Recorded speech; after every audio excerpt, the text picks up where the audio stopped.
Hello and welcome to CMC Markets in this quick look at the week ahead beginning the 6th of March. We're coming into the new week on the back of a significant turnaround in rate expectations on the part of the US Federal Reserve.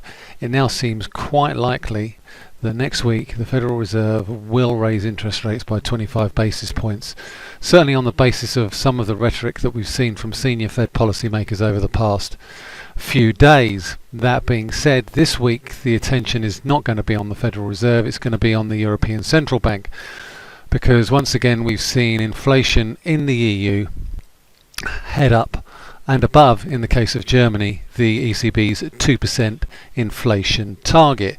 German inflation is currently running at 2.2%, Spanish inflation is running at 3% per year, and the EU measure, the flash CPI number, came in at 2%. And as a reminder, the ECB has to target inflation at 2% or lower. That being said, the core measure of CPI, which the ECB doesn't target or shouldn't be targeting, is running at 0.9%. And I think what that is likely to do as we look ahead to this week is increase the pressure on ECB President Mario Draghi to look at potentially tapering the ECB's bond buying program as we head towards the German elections and towards the end of the year. Currently, German 2-year rates in real terms are minus 2.9%. If you look at the yield on the German 2-year, it's currently at minus 0.85%, with German inflation currently trending at plus 2. That's a negative real yield of 2.8%. So German savers aren't going to be particularly happy. So that's going to be one particular item that we will be keeping an eye on this week. How will Mr. Draghi deflect criticism of the ECB's policy of keeping rates negative and also keeping the bond buying program going at 60 billion euros a month from April this year. Also this week we have US non-farm payrolls pushed back to the 10th of March as a result of the short month in February.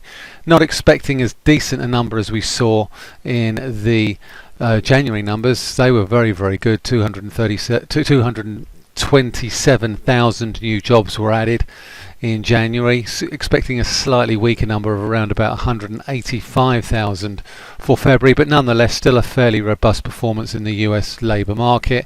Keep a particular eye out for the wages data.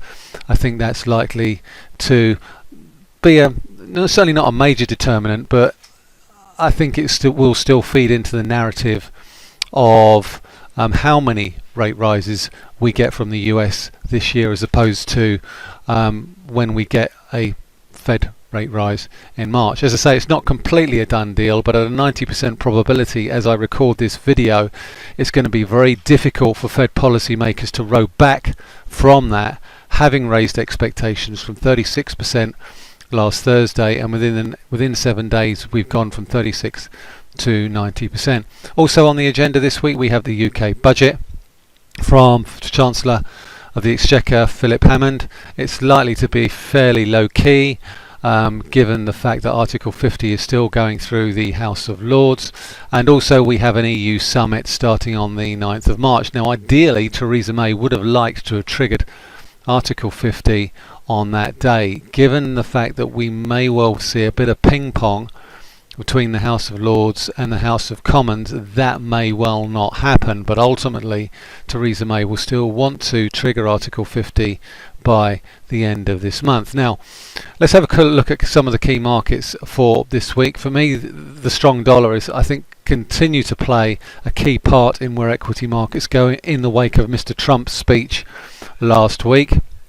Obviously big expectations of a fiscal stimulus. They haven't gone away, but so far it still promises, but ultimately I think it's likely to prompt the Fed into some early action in March, and as a result that's going to put downward pressure on the pound. Now we've broken below that 124 level that I identified as a very key support level earlier this month, and now we're going to be closing in on the 122 level. That's going to be the next key support level, and then of course below that we've got 120, the big 120, 119, 80, 120 level.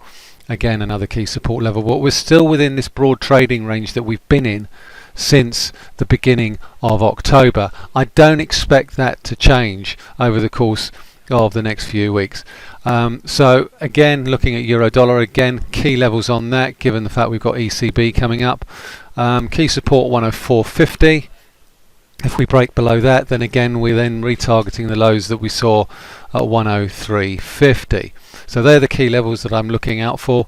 Keep an eye on the narrative from central bankers over the course of the next week or so. There will be no Fed speakers this coming week because the Federal Reserve will now be in blackout ahead of the March FOMC meeting, which starts on the 14th of March, and there's a 10-day blackout in the preceding days before that, so you won't hear anything from Fed policymakers at all in the week starting the 6th of March. So that's it for this week. Thanks very much for listening. It's Michael Hewson talking to you from CMC Markets.